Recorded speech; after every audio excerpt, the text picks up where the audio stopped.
Students, कैसे हैं आप और कैसी चल रही है आपकी पढ़ाई।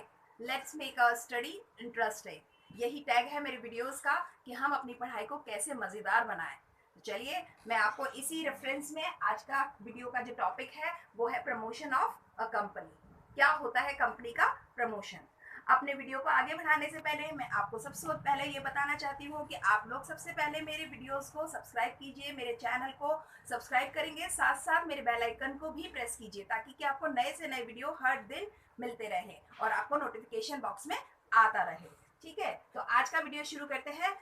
Promotion of a company. Company का प्रवर्तन क्या होता है। देखो, जब भी कंपनी फॉर्म होती है या कंपनी बनती है, उसका जो फर्स्ट स्टेप है उसके प्रोसेस में वही है प्रमोशन। तो प्रमोशन को हिंदी में कहते हैं प्रवर्तन। क्या होता है प्रवर्तन, कौन करता है प्रवर्तन, क्यों जरूरत है प्रवर्तन की, कैसे होता है, क्या क्या काम होते हैं इसमें, वो सारी चीजें जो छोटे छोटे टॉपिक्स हैं और एग्जाम पॉइंट ऑफ व्यू से बहुत इंपॉर्टेंट है, उन्हीं सबको आज इस वीडियो में मैं कवर कर रही हूँ। तो चलिए सबसे पहले शुरू करते हैं मीनिंग से। क्या है इसका मतलब, क्या मीनिंग होता है प्रमोशन का। This is the first stage in formation of a company. किसी भी कंपनी के निर्माण में जो सबसे पहला स्टेप है, पहला चरण है, वही है प्रमोशन। क्यों जरूरत है प्रमोशन की। देखो, जब भी कोई कंपनी को फॉर्म करने का जरूरत महसूस होती है तो जो काम उस आइडिया को कंसेप्चुलाइज करता है, यानी उस आइडिया के ऊपर जो काम करता है, वही व्यक्ति कहलाता है प्रमोटर। और वो जो प्रमोटर है वही जो काम कर रहा है वही कहलाता है प्रमोशन। ठीक है, तो promotion is a process which is done by the promoters. ठीक है, अब यहाँ पे आगे की बात करते हैं, प्रमोटर कौन होता है।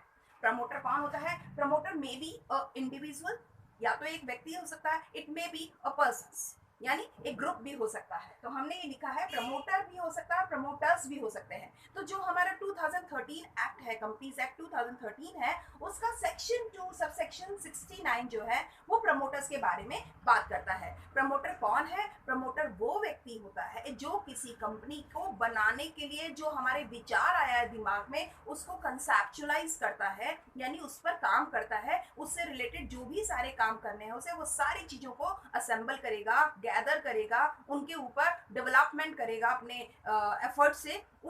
उसी व्यक्ति को कहते हैं हम प्रमोटर। ठीक है, तो हम शुरू करें कि प्रमोशन जैसे कि फर्स्ट स्टेज है किसी भी कंपनी के फॉर्मेशन में, और उसके बाद ये कहते हैं it begins with a person और a group of persons having thought of conceived a possible future business opportunity.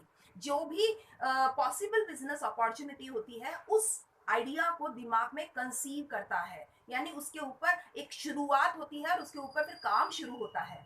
ठीक है, और उस कंसीव्ड आइडिया के ऊपर वो स्टेप्स टेक करता है, यानी इनिशिएटिव्स लेता है to give it a practical shape by way of forming a company. किसी भी कंपनी को बनाने के लिए उसको प्रैक्टिकल शेप देता है, यानी उसको एक व्यवहारिक रूप प्रदान करता है कि एक कंपनी रूप में वो सामने नजर आने लग जाए, क्योंकि कोई भी एक आइडिया कंपनी नहीं होता। तो क्या होता है कंपनी, कंपनी एक लीगल पर्सनैलिटी है, और उसे लीगल पर्सनैलिटी देने के लिए उस आइडिया में जो ट्रांसफॉर्मेशन करनी है उससे संबंधित जितने भी इनिशिएटिव्स हैं, तो जो प्रमोटर्स होता है वही इनिशिएटिव्स के ऊपर काम करता है। तो आपको समझ में आया होगा कि ये एक व्यक्ति भी हो सकता है और ये ग्रुप भी हो सकता है, और ये क्या करता है, ये कंसेप्चुलाइज करता है, या यूं कहना चाहिए एक आइडिया को ट्रांसफॉर्म करता है। अब आगे की बात कर रहे हैं।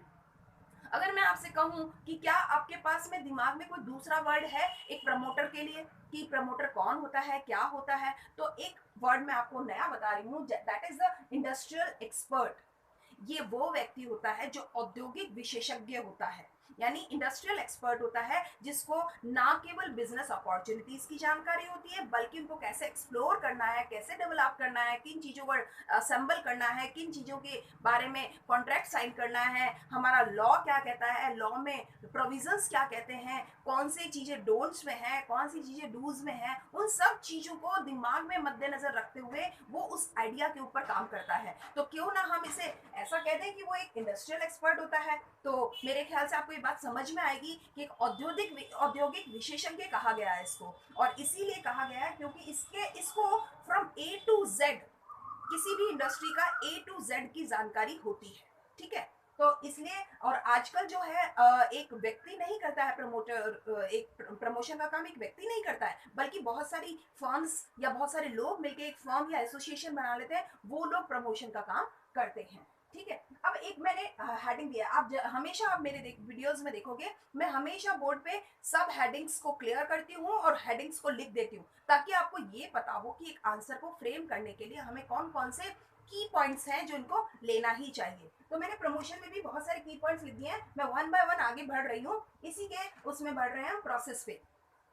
अगर मैं आपसे पूछूं कि प्रमोशन का प्रोसेस क्या है, देखो जनरली ये चीज आती नहीं है, लेकिन आपके दिमाग में अगर कोई चीज आई है, हम ये कहते हैं कि प्रमोशन इज अ प्रोसेस, तो प्रोसेस में होता क्या है, तो उस प्रोसेस को मैंने एक इक्वेशन फॉर्म में लिखा है, this is the transformation of I to सी।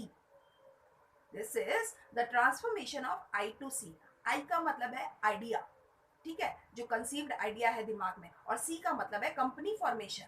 तो इस आइडिया जो कंसीव किया है दिमाग में, उस आइडिया का ट्रांसफॉर्मेशन है जो कि कंपनी फॉर्म में आएगा, वही है इसका प्रोसेस। तो एक प्रवर्तन का जो प्रक्रिया है वो क्या है, एक विचार को कंपनी का मूर्त रूप देना, वही है एक जो प्रमोशन प्रवर्तन, ठीक है। और ये सारे काम करने वाला व्यक्ति है प्रमोटर, ठीक है। अब आगे बढ़ रहे हैं, वो क्या काम करता है, कौन कौन से काम करता है इस प्रोसेस के अंदर में। तो वो जो काम करता है, मैंने इसे 4 कीवर्ड ले लिए हैं, बहुत सारे काम करता है वो, अनलिमिटेड वर्क है, लेकिन उसको अगर मैं एक क्रक्स फॉर्म में कहूं तो वो है DIAF, DIAF। जरा देखिएगा मैं क्या कह रही हूँ, ये करता है सबसे पहले D, discovery of business opportunities. क्या कहता है, डिस्कवरी ऑफ बिजनेस अपॉर्चुनिटीज, ठीक है। आगे बात करते हैं I, investigation of information, investigation of information, यानी ये अपॉर्चुनिटीज को डिस्कवर करेगा यानी खोजेगा, फिर सूचनाओं की खोजबीन करेगा, इन्वेस्टिगेशन करेगा, क्या सही है क्या गलत है, कितना कम है कितना गलत है, वो सारी चीजों का इन्वेस्टिगेशन करेगा। आगे करते हैं A, assembling of sources and resources, किन किन चीजों की मुझे जरूरत पड़ने वाली है, किन किन साधनों की संसाधनों की जरूरत पड़ेगी, उन सबको कैसे असेंबल करना है, किस तरीके से किन लोगों से असेंबल करना है, इन सब कामों में वो काम करता है। और एफ है फाइनेंसिंग ऑफ फंड, पैसे को इकट्ठा करना। फिर से ध्यान देते हैं, मैंने बहुत सारी चीजों को एक क्रक्स फॉर्म में लिख दिया है, दैट इज फंक्शन। तो अगर कहें कि एक प्रमोटर का क्या काम होता है, प्रमोटर का जो काम है मोटे मोटे तौर पे वो है discovery of business opportunities, investigation of information, assembling of sources and resources and financing the fund। सारे पैसे को इंतजाम करते हुए, साधनों और संसाधनों का असेंबलिंग करते हुए, सारी सूचनाओं की जांच करते हुए वो बिजनेस अपॉर्चुनिटीज की खोज करता है। मैंने इन चारों को एक सेंटेंस फॉर्म में बोल दिया है, पूरी उम्मीद करती हूँ कि आपको ये चीज क्लियर समझ में आ गई होगी। तो इसको मैंने कीवर्ड नाम दे दिया है। और एक और चीज लिखते हैं, मैंने कहा था कि वो फंक्शन फॉर्म में ये कह देते हैं, he pools various efforts in a single form, वो बहुत सारे प्रयत्नों को पूलिंग कर देता है, जोड़ देता है, और फिर उनको एक रूप प्रदान कर देता है। तो उसका काम क्या हुआ, बहुत टेक्निकल है, बहुत ही टफ वर्क है, इतना आसान नहीं है ये काम, बोलना जितना आसान है, तो प्रमोशन का काम बहुत टफ होता है और बहुत चैलेंजिंग भी होता है। क्योंकि सीधी सी बात है, देखो कंपनी को बनाने के लिए उसे मदर कहा गया है, वो उसका जन्मदाता माना गया है कंपनी का। तो जो मदर है उसको उसकी केयरिंग करनी पड़ती है, उसको डेवलप करने के लिए अपना सपोर्ट देना पड़ता है, उसे बहुत सारी चीज़ों से उसे सुरक्षा प्रदान करनी पड़ती है। तो ये सारी चीज़ों में वो काम करता है, तो इसलिए उसकी जो फंक्शन है वो बहुत चैलेंजिंग है। जिसको मैंने कहा है ही पूल्स वेरियस एफर्ट्स, यानी उसका पूलिंग करने का काम होता है, जोड़ने का काम होता है बहुत सारे प्रयत्नों को या उनके प्रयासों को, ठीक है। अब आगे बढ़ते हैं, इसी संदर्भ में मैं एक और पॉइंट लेती हूँ, importance. What is the importance of promoter in a formation of a company. तो जरा ध्यान दीजिएगा, अगर मैं कहूँ इसे एक वर्ड में, तो he is a corporate DNA. ध्यान दीजिएगा मैंने क्या बोला, he is a corporate DNA. मैं नए नए वर्ड्स आपको बता रही हूँ, अभी मैंने जैसे इंडस्ट्रियल एक्सपर्ट बताया, या मैंने आपको फंक्शंस में डीएफ बताया, या मैं इंपॉर्टेंस में कॉर्पोरेट डीएनए कह रही हूँ, तो मैं आपको इंश्योर कर रही हूँ कि आपने जनरली अपनी क्लासेस में नहीं सुने होंगे ये वर्ड्स, लेकिन आपके आंसर में वेटेज बढ़ाने के लिए ये वर्ड बहुत ज्यादा इंपॉर्टेंट रोल प्ले करने वाले हैं, ठीक है। तो अब बात करते हैं कि ये क्या होता है इंपॉर्टेंस में कॉर्पोरेट डीएनए। देखो जैसे क्या होता है कि कंपनी है, उस कंपनी का जब सारा फॉर्मेशन जो वो उसको फिजिकल फॉर्म देने वाला है, तो वो कैसे काम करेगा। हमारे शरीर में जैसे डीएनए होता है, हमारा डीएनए जो होता है हमारे को वो हमारे कैरेक्टरिस्टिक्स को इंडिकेट करता है, हमारी क्या खासियतें हैं उसको इंडिकेट करता है। तो बिल्कुल कुछ ऐसा ही है इंपॉर्टेंस में, जो प्रमोटर होता है वो एक कंपनी को कंसेप्चुलाइज करता है, उस आइडिया को, है ना, जो कंपनी के संबंध में है, उसको कंसेप्चुलाइज करने का मतलब उसको मूर्त रूप देना, है ना। तो उसे जो मूर्त रूप देता है, उसी उसी संदर्भ में ये कहेंगे कि जैसे एक माँ अपने बच्चे को वॉर्म में पालती है, उसी तरीके से उस गेस्टेशन पीरियड में एक जो प्रमोटर होता है उस कंपनी के उस आइडिया को डेवलप करता है, और डेवलप करने के साथ साथ उसमें वो कैरेक्टरिस्टिक्स इंट्रोड्यूस करता है जो उस कंपनी को खास बनाएंगे या दूसरे से बेहतर बनाएंगे या अलग बनाएंगे।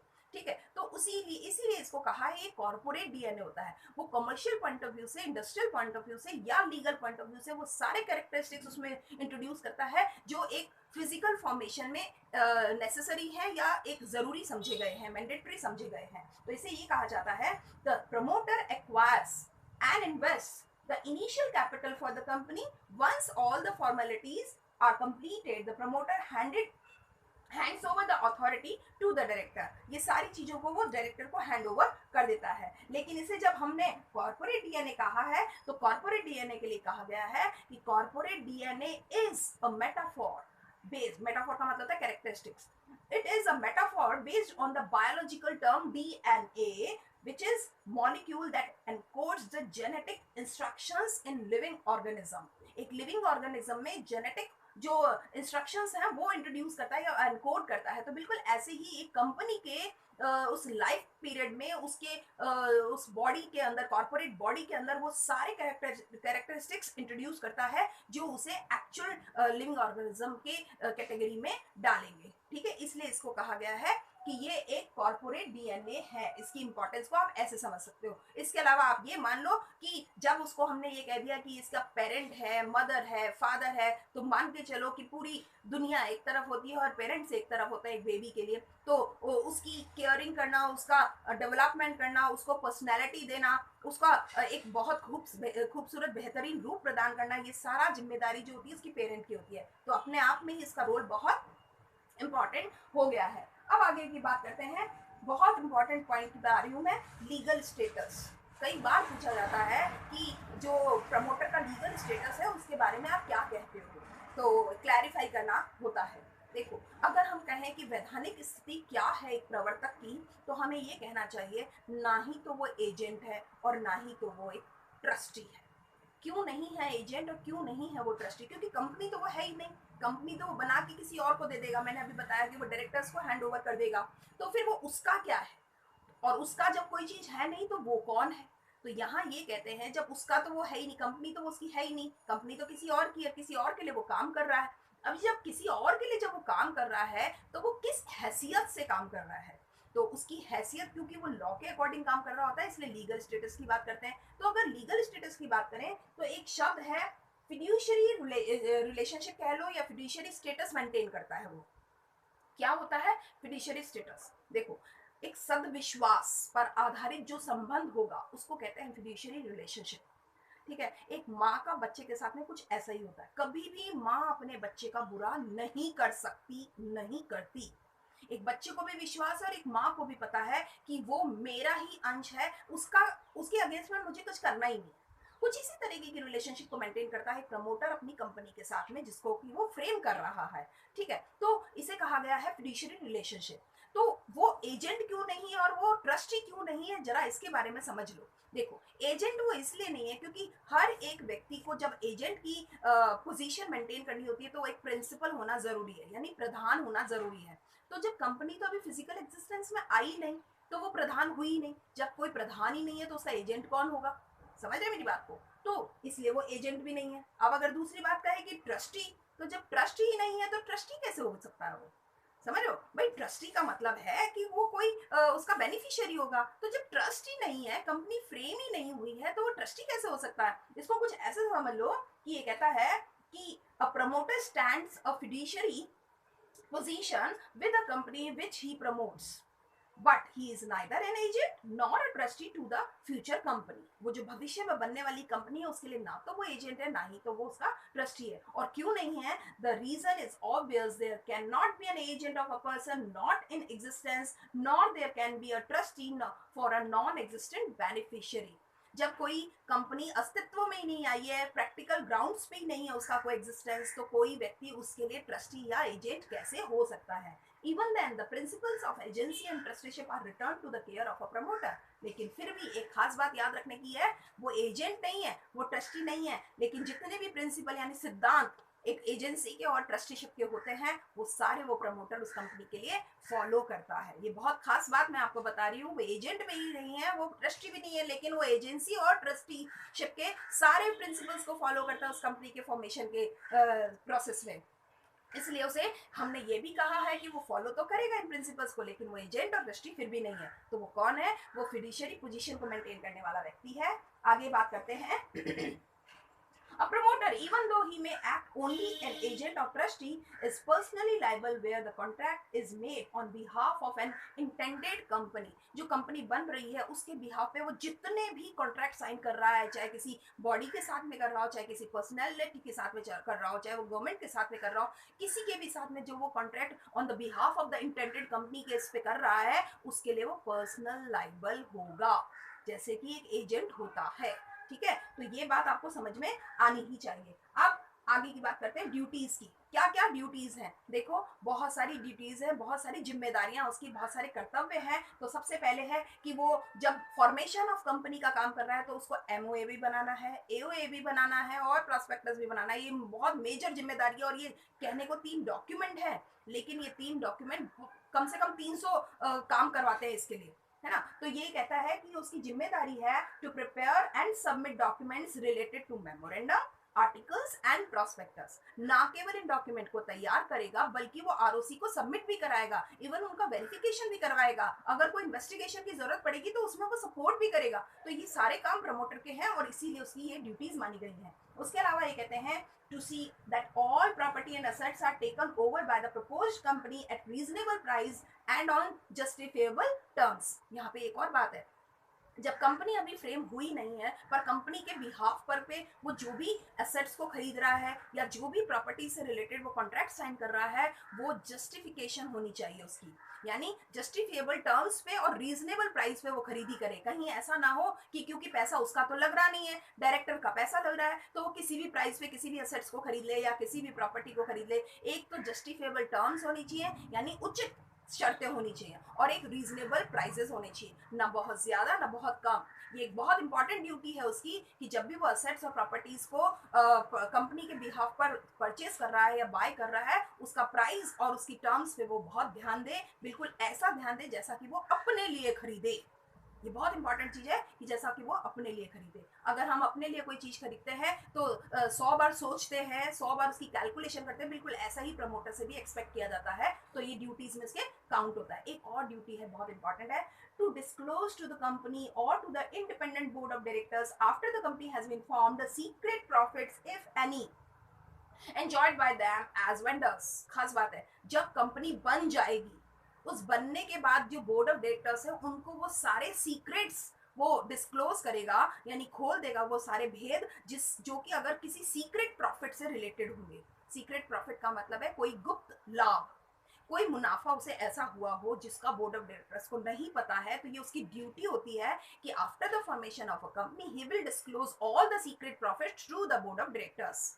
बिना मांगे भी वो उसे सारी चीजें बतानी चाहिए, ऐसा उसकी ड्यूटीज में काउंट किया गया है। ठीक है, तो यहाँ पे हमने 3 तरह की मेजर ड्यूटी की बात करी है। सबसे पहले वो डॉक्यूमेंट्स को तैयार करेगा। कौन से डॉक्यूमेंट? जो 3 कहे हमने, मेमोरेंडम, आर्टिकल्स और प्रॉस्पेक्टस। ना केवल तैयार करेगा बल्कि उनको टाइमली सबमिट कराएगा, और सबमिट कराने के साथ साथ आरओसी अगर इन्वेस्टिगेशन चाहते हैं, कोई वेरिफिकेशन चाहते हैं, तो उसमें वो सपोर्ट करेगा। तो अपने आप में बहुत लंबा काम हो गया ये उसकी ड्यूटीज का। अब दूसरी बात कह दी हमने कि जो भी वो एसेट्स खरीदेगा या प्रॉपर्टीज खरीदेगा वो जस्टिफिएबल टर्म्स में होगी और रीजनेबल प्राइसेस पे होगी। तीसरी बात कह दी, जब कंपनी बन जाएगी तो अगर उसने duration of the formation in a company कोई सीक्रेट प्रॉफिट गेन किया है तो उसको वो डिस्क्लोज करेगा। तो इस तरह से हमने 3 बातें करी हैं, बहुत इंपॉर्टेंट है, जो उसकी ड्यूटीज में काउंट होती है। अब अगर हमने ये कह दिया कि ये उसके कर्तव्य थे, तो कुछ जिम्मेदारियां भी हैं। देखो, कर्तव्य और जिम्मेदारियों को आप मिक्स नहीं करेंगे, ये 2 अलग अलग बातें होती है। कर्तव्य अलग चीज है और जिम्मेदारियां अलग चीज है, ठीक है। जो लायबिलिटीज होती है उनकी अकाउंटेबिलिटीज भी होती है, ठीक है, और ड्यूटीज होती है वो एक मॉरल ड्यूटी होती है। तो ये 2 अलग अलग बातें मैं आपको क्लियर कर रही हूँ। कभी भी आप ड्यूटीज को और जिम्मेदारियों को मिक्स नहीं करेंगे। एक चीज कर्तव्य है और एक चीज जिम्मेदारी है। जिम्मेदारी के ऊपर जवाबदेही होती है, जिसको मैंने अकाउंटेबिलिटी बोला है। तो अब बात करते हैं कि प्रमोटर की लायबिलिटी क्या क्या होती है। तो सबसे पहले, a promoter may be liable in a suit by a aggrieved shareholder or debenture holder। देखो, अगर किसी कंपनी के फॉर्मेशन के टाइम पे किसी शेयर के तहत किसी डिबेंचर होल्डर को या शेयर होल्डर को कोई भी तकलीफ हुई है, एग्रीव्ड पार्टी अगर वो हो गया है, तो वो पर्सनल लाइबल होगा, ये उसकी लाइबिलिटी है। यहाँ ये उसकी ड्यूटी से मतलब नहीं है, ये उसकी लाइबिलिटी है कि वो पर्सनली लाइबल होगा, क्योंकि कंपनी अभी बनी नहीं है। और जब कंपनी बनी नहीं है तो कंपनी कैसे लाइबल होगी? अभी तो उसके बिहाफ पर लोगों ने कॉन्ट्रैक्ट साइन किए हैं या कोई विश्वास रखा है, तो वो ही पर्सनल लाइबल होगा। इसके अलावा कहता है, क्योंकि वो कंपनी का एजेंट और ट्रस्टी के रूप में काम कर रहा है, तो पर्सनली लायबल होगा for the contracts on behalf of the company. Company के बिहाफ पे जितने भी कॉन्ट्रैक्ट्स हो रहे हैं उनके लिए वो पर्सनल लायबल होगा, क्योंकि वो उसका एजेंट और ट्रस्टी के रूप में काम कर रहा है। इसके अलावा ये कहता है, a promoter is liable to pay compensation for misstatement in prospectus. अगर प्रॉस्पेक्टस में कोई भी बात गलत कही है, अपूर्ण है, पूरी नहीं है, नॉन फिल्ड है, तो उससे किसी को तकलीफ अगर होती है तो उसका हर जाना भी वो पर्सनल लायबल होगा। वो पर्सनली उसको पूरा करेगा। वो एक अलग बात है कि उसकी इंटेंसिटी देखने के बाद कि वो कंपनी के बोर्ड ऑफ डायरेक्टर्स को किस तरह से मैनेज करते हैं या बैलेंस करते हैं, लेकिन इस समय वो पर्सनल लायबल होगा उन सभी कंपनसेशंस के लिए, उन सभी डैमेजेस के लिए जो मिस स्टेटमेंट की वजह से लोगों को हुए हैं, और मिस स्टेटमेंट हुआ है प्रॉस्पेक्टस में। इसके अलावा एक और चीज है कि वो उन सभी डैमेजेस की रिकवरी करने का भी अधिकार रखता है, जो अधिकार नहीं रखता है, वो किसी अपने फ्रॉड की वजह से किसी को अगर डैमेज हुआ है, किसी की भी कोई तकलीफ हुई है, उसको रिकवर करने के लिए भी वो लायबल है। हम बात कर रहे हैं लायबिलिटीज की। तो अगर फ्रॉड के जरिए उसने कोई काम किया है और किसी को कोई तकलीफ हुई है या नुकसान हुआ है, उस नुकसान की भरपाई करने का भी उसकी जिम्मेदारी बनेगी। इसके बाद एक और बात है, for untrue statements in a prospectus a promoter has a criminal liability. Liability केवल नहीं है, 2 तरह की लाइबिलिटी होती है। देखो, एक होती है एक इंडिविजुअल लाइबिलिटी जिसको कहते हैं एक प्रैक्टिकल लाइबिलिटी, और एक होती है क्रिमिनल लाइबिलिटी, आपराधिक जिम्मेदारी कहते हैं। अगर किसी कंपनी में किसी का प्रमोटर ने उस प्रॉस्पेक्टस में कोई गलत बात कह दी है, देखो एक तो होता है अधूरा लिखना और एक होता है गलत लिखना, झूठ लिखना। तो गलत लिखना है तब तो है अनट्रू, है ना, और अधूरा लिखना है वो होता है मिस स्टेटमेंट। तो मिस स्टेटमेंट के लिए तो कंपनसेशन है, लेकिन अनट्रू अगर हो गया है तो उसके लिए उसकी क्रिमिनल लायबिलिटी बनती है। और क्रिमिनल लायबिलिटी में चाहे तो इम्प्रिजनमेंट हो, चाहे वो पेनल्टी हो, चाहे वो दोनों हो, उसको वो लायबिलिटी वो लेनी ही पड़ती है, उसको वो लायबल होएगा, उसको भुगतना ही पड़ेगा। इस तरह से लायबिलिटी की बात करें तो बहुत सारी हमने बात कर दी है। अब आते हैं आगे, राइट्स ऑफ अ प्रमोटर। एक प्रमोटर की अधिकार क्या है? जब हमने उसकी जिम्मेदारियों की बात कर ली, उसके कर्तव्यों की बात कर ली, तो कुछ अधिकार भी तो उसके पास होंगे। सोच के देखो, एक मदर को अपने बच्चे के ऊपर क्या अधिकार है? बहुत सारा अधिकार है। उसको जिंदा रखने का उसे अधिकार है, उसके प्रोटेक्शन का उसको अधिकार है, वो सारी चीजें जो उसके जिंदा रहने के लिए जरूरी है उन सबको काम को पूरा करने का अधिकार है। बिल्कुल ऐसा ही कुछ अधिकार होता है प्रमोटर का। सबसे पहले वो कहता है, he has a right to take assistance of the experts in preparing the documents। जो डॉक्यूमेंट्स उसे वो बनाने हैं, यानी इस कंपनी को एक लीगल पर्सनैलिटी फ्रेम करने के लिए जिन जिन डॉक्यूमेंट्स की जरूरत है और उन डॉक्यूमेंट्स को बनाने के लिए जिन जिन एक्सपर्ट्स की जरूरत है, उन एक्सपर्ट्स का असिस्टेंस वो लेने का अधिकार रखता है on the behalf of company. इसके अलावा कहते हैं, he can enter into preliminary or pre-incorporation contracts on behalf of the proposed company। Company के बिहाफ पर वो जो भी कॉन्ट्रैक्ट साइन होने होंगे उसके अंदर वो एंटर होने का अधिकार रखता है, क्योंकि वो पार्टी बनता है कंपनी की तरफ से। इसके अलावा उसका एक अधिकार है, he may claim reasonable remuneration for their services। जितनी भी उसने सेवाएं दी है for the incorporation of a company, उस फ्रेम करने के लिए जितनी भी उसने सेवाएं दी, उस कंपनी की सेवा, कंपनी में दी गई सेवाओं के बदले में उसे कुछ तो पारिश्रमिक लेने का अधिकार है कि नहीं है? है। तो ये पारिश्रमिक कब लेगा वो, ये आप हमेशा याद रखो। वो सेवाएं तो देता है कंपनी के फ्रेम होने से पहले तक, लेकिन उसका पारिश्रमिक मिलता है उसको कंपनी के फ्रेम होने के बाद में। तो ये उसका एक अधिकार है कि जब कंपनी एक लीगल एग्जिस्टेंस में आ जाएगी तो उस बोर्ड ऑफ डायरेक्टर से अपने रेम्यूनरेशन की बात करने का उसे अधिकार है। कोई ये नहीं कह सकता कि बस कंपनी बन गई बात खत्म, आपका काय का पारिश्रमिक, ऐसा नहीं होता। उसे अपना अधिकार है कि वो उसका रेम्यूनरेशन वो ले सकता है। ठीक है, अब जरा आगे बढ़ते हैं, रेम्यूनरेशन की बात करते हैं। जब हमने अधिकारों में रेम्यूनरेशन की बात करी है तो अब रेम्यूनरेशन होता क्या वो जरा बात कर लेते हैं। देखो, बिल्कुल भी जरूरी नहीं है कि उसे कैश फॉर्म में रेम्यूनरेशन मिलेगा, यानी उसका पारिश्रमिक जो है उसे पूरी तरह से कैश में मिलेगा। It is not necessary. ये डिपेंड करता है आपसी कॉन्ट्रैक्ट्स पर या म्यूचुअल कंसेंट पर, आपसी सहमति पर निर्भर करता है कि बोर्ड ऑफ डायरेक्टर्स और प्रमोटर आपस में क्या चाहते हैं। कुछ भी हो सकता है वो पूरी तरह से कैश में ले ले, हो सकता है वो कुछ कैश में ले ले और कुछ शेयर्स के जरिए ले ले, और हो सकता है वो केवल सारा पारिश्रमिक शेयर्स फॉर्म में ले ले। तो इसके लिए कुछ कहा गया है, the remuneration of a promoter may be paid in cash और पार्टली इन कैश और partly in shares and debentures of the company. कुछ भी हो सकता है, वो डिबेंचर फॉर्म में भी ले सकता है। और ये कहता है, for receiving his remuneration and all expenses a contract with the company has to be made after its incorporation by a resolution passed in meeting of BOD.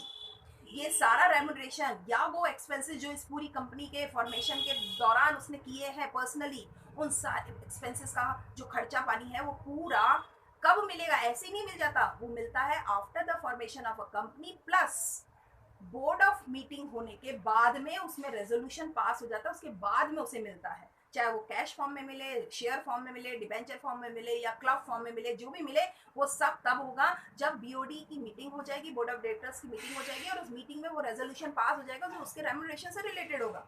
ठीक है, तो इतना जल्दबाजी नहीं होती है किसी भी रेम्यूनरेशन को मिलने की। बहुत एक लंबा प्रोसेस होता है और उसे पेशेंस रखना पड़ता है। उस प्रमोटर को भी पता होता है कि इसके रेम्यूनरेशन का एक लंबा प्रोसेस चलने वाला है।